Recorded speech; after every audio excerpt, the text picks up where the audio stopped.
Trump wants Carney to kneel publicly on camera within 72 hours. And if he doesn't, economic annihilation. That's not my word. That's the word the Canadian finance minister used this morning at 7 a.m. when reporters asked for a response. If these tariffs go into effect, it would be an act of economic annihilation against a G7 ally. 41 hours ago, the Prime Minister of Canada stood at a podium in Ottawa, looked directly into a camera broadcasting to 40 million Canadians and millions more worldwide, and used a word no allied leader has ever used to describe the United States. Dead. Not struggling, not declining, not facing challenges. Dead. Mark Carney, former governor of the Bank of England, former governor of the Bank of Canada, the man who steered two economies through the 2008 financial crisis. He didn't misspeak. He didn't get emotional. He delivered it like a medical examiner delivering autopsy results. The United States, as a reliable economic partner, is dead. And then he kept going. We are not negotiating with a partner. We are managing exposure to a failing system.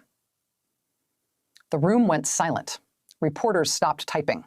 Even his own cabinet members shifted uncomfortably behind him. Because everyone knew, everyone in that room understood, that in approximately 14 seconds, Donald Trump would see that clip. And the President of the United States does not let words like that go unanswered. 72 hours, that's the window we're in right now. Not because I'm being dramatic, because that's the actual deadline Trump just imposed. We'll get to the ultimatum. It's worse than you've heard. But first, you need to understand why Carney pulled this trigger now. For 4 months, Canada and the United States have been locked in what economists are calling the most aggressive trade war between allies since the 1930s. 25% tariffs, 50% tariffs on specific goods, counter tariffs that mirror and match dollar for dollar. But this was different than Trump's tariffs on China. This was family. This was the neighbor, the biggest trading partner. Two economies so intertwined that a single automotive part crosses the border 7 times before a car is finished. And here's what nobody on cable news is explaining. Mark Carney didn't just insult Trump. He made a calculation. This is a man who spent his entire career reading balance sheets, stress testing banks, predicting which financial systems would survive shocks. When he says dead, he's not venting, he's diagnosing. And that diagnosis just landed on Trump's desk. Let me show you what Carney actually said, not the clip, the full thing, because the word dead was the headline. The rest was the evidence. The United States has made a choice, Carney said. They have chosen isolation. They have chosen to weaponize trade against every ally simultaneously.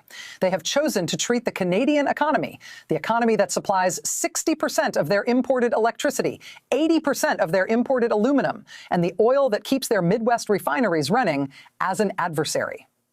He paused, adjusted his notes, and then, there is a word for a partner who threatens you, a partner who demands you become part of them, a partner who uses economic violence as a negotiating tactic. Another pause. That partner is not a partner. That relationship is dead, and Canada will act accordingly. Now, that got coverage, but here's the line everyone missed. We are restructuring our entire economic posture, not in response to tariffs, in response to terminal unreliability.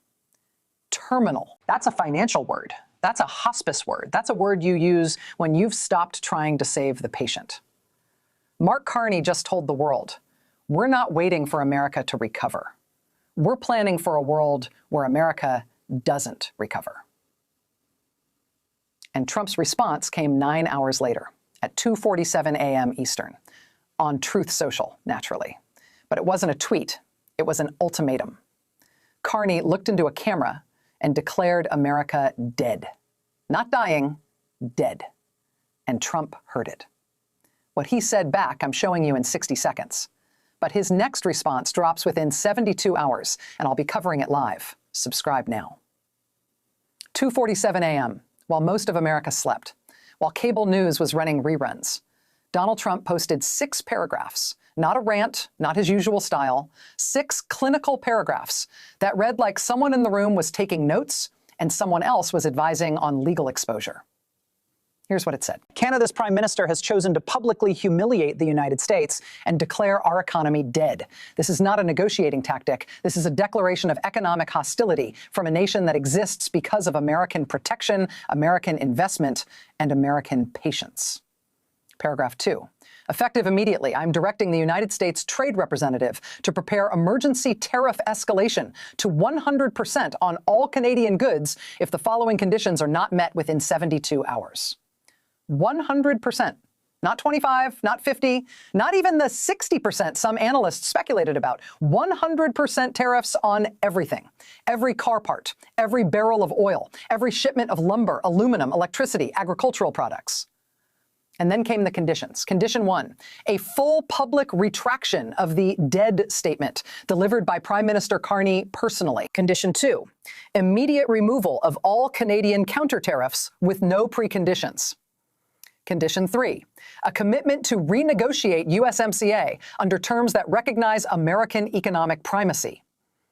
And Condition 4, this is the one that made diplomats across Europe choke on their coffee, a formal acknowledgement that Canadian economic security depends entirely on American goodwill, and that this goodwill has limits. If you're watching the market boards right now in Chicago, New York, and Toronto, you're seeing something that hasn't happened in 47 years. Red across every sector. Manufacturing futures down 9.3% in 11 minutes. The Canadian dollar didn't crash like President Trump predicted. It actually ticked up 1.2%. Because traders know something the White House doesn't want to admit. Mark Carney just called their bluff. Before we go deeper, hit subscribe and drop a comment. Do you think Carney made the right move walking out? Or is this going to hurt working families on both sides of the border? Because what I'm about to show you isn't just a trade dispute. It's the moment the most important economic relationship in North America collapsed in less than 8 minutes. 47 minutes ago, inside a secure conference room 3 floors below the West Wing, the most important trade negotiation in North American history collapsed. We know the exact timeline because 3 different sources, 2 from the Canadian delegation, 1 from the U.S. Trade Representative's office, have confirmed the sequence. President Trump walked in 14 minutes late. No apology, no explanation. Flanked by Peter Navarro and Robert Lighthizer, the same team that tried and failed to bully Mexico in 2019. Trump didn't sit down. He stood at the head of the table, pulled out a single sheet of paper, and slid it across to Mark Carney. The document, we've seen a photograph, was titled Executive Tariff Framework Revision Proposal. It wasn't a proposal. It was a ransom note. The demands. The demand was simple and impossibly destructive. Trump wanted Canada to accept a 34% blanket tariff on all steel, aluminum, and auto parts exports, unless Canada agreed to 3 conditions.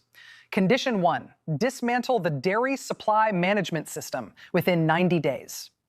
Condition 2, ban all Chinese EV manufacturers from using Canadian factories as backdoor entry to the U.S. market.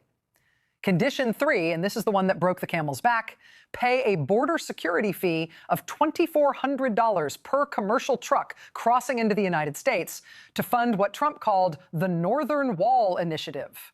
The walkout Carney looked at the paper for maybe 30 seconds. He didn't touch it. Sources say he just stared at it like it was a restaurant menu written in crayon. Then he did something no Canadian Prime Minister has ever done in a face-to-face meeting with a sitting U.S. president. He stood up, buttoned his jacket, looked directly at Trump, and said, "Mr. President, we came here in good faith to discuss partnership. You've presented us with extortion. Canada doesn't negotiate under threats, and we certainly don't pay protection money. This meeting is over." And then Mark Carney walked out. He didn't wait for a response. He didn't let Trump save face. He just left. His entire delegation followed in single file. No handshakes, no goodbyes, just the sound of chairs scraping and the door closing with a soft click that might as well have been a gunshot. The American side sat in stunned silence. Then, according to our source, Trump turned to Lighthizer and said, "What the hell just happened? He can't do that. Get him back in here." But Carney was already in his car heading to the Canadian embassy. If this is making sense, hit the like button. Because what Carney did next sent shockwaves through every trading floor from Wall Street to Bay Street. Within 19 minutes of that walkout, Carney's office released a statement, 4 sentences long, but it detonated like a tactical nuke. The statement read, "The government of Canada entered today's discussions prepared to negotiate in partnership. We were instead presented with demands inconsistent with the sovereign interests of Canadians. Effective immediately, Canada is initiating a comprehensive review of all cross-border trade dependencies, with particular focus on critical energy exports and rare earth supply chains. We remain open to respectful dialogue when the United States is ready to engage as an ally rather than an adversary." That phrase, critical energy exports, those 4 words just put 11 U.S. states on notice that their power grid might be about to experience what economists call a managed interruption. Let me translate. Carney isn't threatening to flip a switch and turn off the lights. He's threatening something far more sophisticated and far more painful. He's going to slow down the flow, create uncertainty, inject risk premiums into every energy futures contract, and let the market do the punishment for him. 6:47 a.m. Eastern Standard Time this morning, the Canadian Embassy in Washington received a diplomatic note signed by the ambassadors of 39 countries expressing formal support for Canada's ultimatum to the United States and pledging coordinated action if the Trump administration fails to meet Canada's March 18th deadline. By 9:01 a.m., that list had grown to 40 nations spanning every continent except Antarctica. The signatories include the United Kingdom, France, Germany, Japan, South Korea, Australia, New Zealand, all 27 European Union member states, Norway, Switzerland, Singapore, and multiple Latin American and African nations. This is not a symbolic gesture of diplomatic solidarity. This is 40 countries representing over 60% of global GDP and over 50% of global trade, formally aligning themselves with Canada against the United States in the most significant coordinated challenge to American power since the founding of the United Nations. And the architect of this alliance, the person who built this coalition in less than 24 hours after delivering his ultimatum, is Mark Carney. The White House woke up this morning to discover that the United States is facing not just a dispute with Canada, but opposition from a global coalition that includes America's closest allies, largest trading partners, and most important, security partners. Trump never saw this coming, and now he faces a choice between capitulating to Canada's demands or fighting a trade and diplomatic war against half the world. In this breakdown, I'm going to walk you through how Carney assembled this 40-nation coalition in under 24 hours and what each bloc of countries committed to. I'm going to reveal the specific coordinated actions these nations will take if the U.S. refuses Canada's ultimatum. I'm going to show you the White House reaction and why officials are describing this as the worst geopolitical isolation America has faced since the Revolutionary War. I'm going to explain why countries that depend heavily on U.S. markets and U.S. security are willing to risk American retaliation to support Canada, and I'm going to give you 2 scenarios for what happens when 40 nations move in coordinated opposition to the United States. Subscribe to join the community and share this video if it brought you value. Let me walk you through what the diplomatic note actually says, because the language establishes this as far more than rhetorical support. The note states, the undersigned nations express full support for the 5 requirements outlined by Canadian Prime Minister Mark Carney on March 4, 2026. We believe these requirements represent the minimum basis for restoring a functional partnership between the United States and Canada based on mutual respect and sovereign equality. We call on the United States to meet these requirements by the March 18th deadline. If the United States does not comply, the undersigned nations commit to the following coordinated measures in support of Canada. The note then outlines 4 specific actions that all 40 countries will implement simultaneously if the U.S. misses the deadline. First, preferential trade access for Canada. All 40 nations commit to offering Canada enhanced trade terms, including reduced tariffs on Canadian goods, expedited customs processing, and priority access to their markets. This creates a global network where Canadian exporters have better access to foreign markets than American exporters do, fundamentally shifting competitive advantage away from the United States. Second, energy purchase commitments. The European nations, Japan, South Korea, and others, commit to long-term purchase agreements for Canadian oil, natural gas, and electricity at premium prices. These commitments total over $180 billion annually and provide Canada with guaranteed markets for energy that currently goes to the United States. Third, financial system support. All 40 nations agree to accept Canadian dollars in bilateral trade, to support the Canadian dollar through currency swap agreements, and to provide liquidity support if Canada faces any financial instability resulting from conflict with the United States. This essentially backs Canada's economy with the combined financial resources of 40 countries. Fourth, diplomatic isolation of the United States. All 40 nations commit to downgrading diplomatic engagement with Washington, postponing or canceling bilateral summits, and coordinating positions in international organizations to oppose U.S. initiatives until the dispute with Canada is resolved. Subscribe right now, because what I'm about to show you is how Carney built this coalition and why countries across the world decided supporting Canada was in their strategic interest. According to diplomatic sources, Carney began making calls within minutes of finishing his parliamentary address yesterday. He didn't ask for support, he made a proposition. He told each leader that the U.S.-Canada crisis represents a test case for whether democratic nations will tolerate economic coercion and violations of sovereignty by larger powers. He argued that if the United States can successfully coerce Canada, it can coerce any country. He offered each nation a choice: stand with Canada and establish the principle that sovereignty matters, or stay silent and accept that might makes right. Every country he called said yes. The European Union was first. European Commission President Ursula von der Leyen reportedly told Carney that the EU has been concerned about U.S. policy volatility for months, and that supporting Canada is an opportunity to demonstrate that Europe will defend rules-based international order, even when that means opposing the United States.